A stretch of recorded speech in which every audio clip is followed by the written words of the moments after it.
أعوذ بالله من الشيطان الرجيم بسم الله الرحمن الرحيم قل إن كنتم تحبون الله فاتبعوني يحببكم الله ويغفر لكم ذنوبكم والله غفور رحيم۔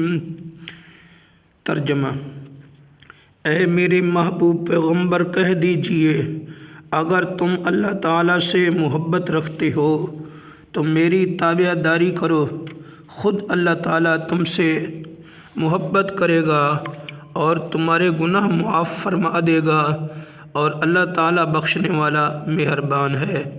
اللہ سے دعا ہے کہ نبی علیہ السلام سے محبت کرنے کی اللہ توفیق عطا فرمائے اور نبی علیہ السلام کی تابع داری کرنے کی توفیق عطا فرمائے، آمین۔